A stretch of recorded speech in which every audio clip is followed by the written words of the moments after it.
yang berperkara untuk menyampaikan pokok-pokok permohonan, kemudian menghadirkan saksi, ahli, bukti, semua sudah dilakukan dan pada tanggal 16 April yang lalu para pihak juga diberikan kesempatan untuk menyampaikan kesimpulan dari perkara ini dan kesimpulan itu sudah disampaikan kepada Mahkamah Konstitusi dan sejak tanggal 16 itu para hakim mengadakan rapat permusyawaratan hakim untuk mengambil keputusan dan hari ini kita sama-sama hadir di Mahkamah Konstitusi untuk mendengarkan seperti apa putusan Mahkamah Konstitusi atas kedua perkara permohonan sengketa atau permohonan perselisihan hasil pemilihan umum Presiden dan Wakil Presiden 2024 ini.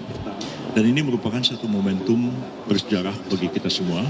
Masyarakat menyaksikan secara terbuka melalui televisi, menyaksikan seperti apa jalannya persidangan dan saya kira masing-masing sudah memberikan penilaian seperti apa permohonan ini disampaikan dan sidang berjalan secara tertib, aman dan walaupun kadang-kadang ada ketegangan di dalam tapi tetap damai walaupun di luaran banyak sekali pemberitaan-pemberitaan dan media sosial yang serang sana, serang sini yang termasuk kami para advokat dan saya sebagai ketua tim juga diserang habis-habisan, ya dikata-katain, difitnah segala macam begitu.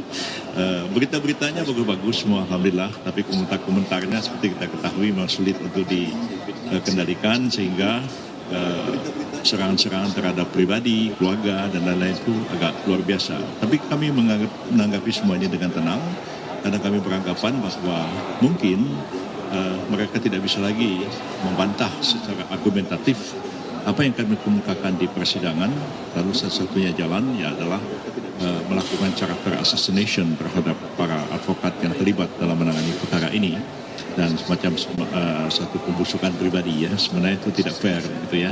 Kalau mau berdebat aja di sidang gitu atau berdebat aja di forum, tapi jangan dicaci maki pribadi orang yang nggak ada kaitannya dengan pokok perkara. Saya kira itu pengalihan perhatian saja.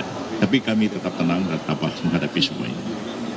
Ada 8 pesawat laut itu katakan bahwa keputusan dari komunikasi sebagai modal itu untuk memperbaiki nama MKS harus mengajukan kebijakan yang berkait. Kalau dari kubu 12 seperti apa tanggapan terkait dengan komunikasi ini? Memperbaiki nama itu tidak usah harus membenarkan yang salah dan menyalahkan yang benar. Ya, Mahkamah Konstitusi itu tetap saja harus mengambil keputusan sesuai dengan fakta-fakta persidangan dan hukum yang berlaku. Ya, jangan terus ada yang dikorbankan.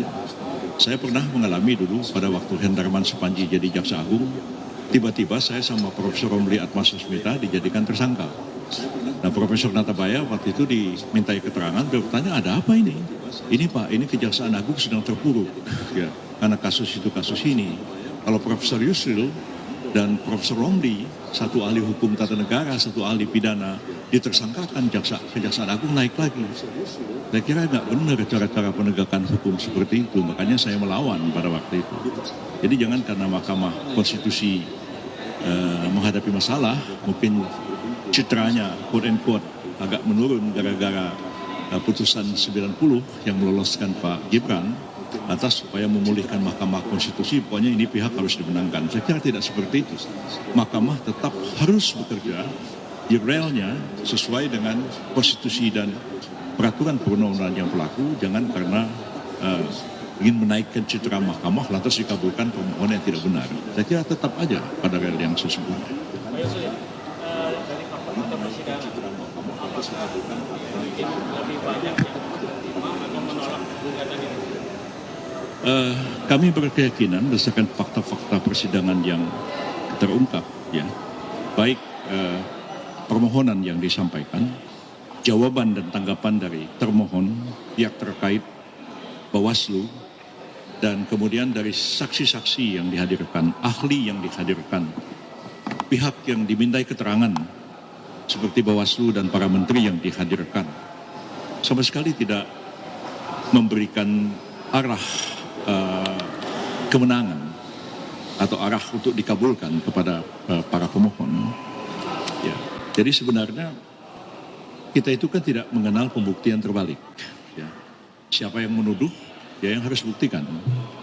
Jangan seperti Pak Jokowi dituduh ijazah palsu, terus Pak Jokowinya di Batak Pengadilan, ini loh ijazah saya asli. Kan tidak seperti itu. Kalau Anda menuduh palsu, Anda yang harus buktikan ijazahnya itu palsu, bukan Pak Jokowi yang harus membuktikan ijazahnya tidak palsu. Jadi, kalau para pemohon itu mengatakan dalam positanya bahwa pemilu Presiden 2024 itu penuh kecurangan, penuh manipulasi, penuh penipuan, penuh kejahatan, ya Anda buktikan di persidangan. Kami tunggu, mana buktinya. Kami paling-paling menyanggah bukti itu. Jadi indirect kita menggunakan semacam pembuktian terbalik juga. Tapi mereka yang harus membuktikan. Nah, misalnya mereka mengatakan bahwa Sirekap adalah alat kejahatan pemilu. Sirekap itu manipulasi perolehan suara. Silakan mereka buktikan, ya. Mereka hadirkan satu saksi, satu ahli. Dan kita dengarkan apakah saksi dan ahli ini bisa membuktikan bahwa Sirekap itu adalah alat manipulasi perolehan suara dalam Pilpres. Ternyata dalam persidangan terungkap bahwa Sirekap tidak digunakan sebagai dasar perhitungan. Yang digunakan dasar perhitungan adalah secara manual dan berjenjang. Manual berjenjang terus dimasukkan ke Sirekap.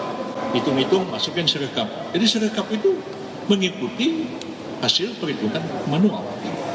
Nah, kalau memang sudah seperti itu, bagaimana Anda mau mengatakan ini kejahatan, hasil alat untuk melakukan kejahatan? Nah, kami menghadirkan juga ahli, saksi yang menerangkan itu. Mereka juga menghadirkan saksi dan ahli yang menerangkan Sirekap itu digunakan sebagai alat kejahatan. Tidak terbukti. Mereka mengatakan PJ-PJ, pejabat-pejabat kepala daerah itu digunakan untuk dimanfaatkan supaya memenangkan Prabowo Gibran. Lalu kita ungkapkan, silakan mereka buktikan di persidangan, tapi tidak ada yang bisa membuktikan. Ya, hanya narasi-narasi. Narasi itu bukan bukti. Narasi omongan aja, tapi harus dibuktikan omongan itu. Ketika kita tanya sebaliknya, di Aceh sebagai satu contoh, Aceh adalah provinsi yang paling banyak penjabat kepala daerah. Dari 24 pejabat di Aceh, 23 adalah penjabat PLT, penjabat kepala daerah. Tapi di sana Prabowo kalah telak, Anies malah menang mutlak di Aceh. Bagaimana Anies bisa menjelaskan fenomena ini? Sebaliknya di Bengkulu kita tahu di antara 11 kepala daerah itu 8 atau 9 itu pejabat yang sebenarnya hanya 2 atau 3 yang PJ, tapi di sana Prabowo malah menang mutlak. Jadi banyak hal di persidangan ini mereka tidak bisa buktikan, dan karena tidak bisa buktikan, ya hakim bagaimana harus mengabulkan permohonan itu. Jadi jangan karena untuk menaikkan citra lantas yang nggak benar dibenarkan, ya kemudian yang benar justru disalahkan. Tetaplah mahkamah harus secara fair mengadili kasus ini dan harus tegar dengan keputusannya. Dan ini kan dunia memperhatikan. Anda bisa bayangkan ya, kepala negara, presiden, perdana menteri dari seluruh dunia sudah mengucapkan selamat kepada Pak Prabowo. Ya, tiba-tiba ya Mahkamah Konstitusi mengatakan dibatalkan. Di mana muka kita ini mau ditaruhkan kepada dunia ini? Memang kepala negara Amerika Serikat, Iran, Saudi Arabia, Jordan dan lain-lain, Eropa juga, ASEAN juga, itu mengucapkan selamat itu sembarangan aja. Mereka juga punya perwakilan diplomatik di sini, mereka punya intelijen semua, mereka tahu semua. Kan mereka akan dipermalukan kalau mengucapkan selamat kepada Pak Prabowo Gibran, tiba-tiba hasilnya Mahkamah Konstitusi menganulir kemenangan itu. Saya kira kita harus pandai-pandai juga menempatkan diri kita di tengah-tengah percaturan dunia ini agar kita tidak mempermalukan negara lain dan kita juga tidak mempermalukan diri kita sendiri. Terima kasih. Okay.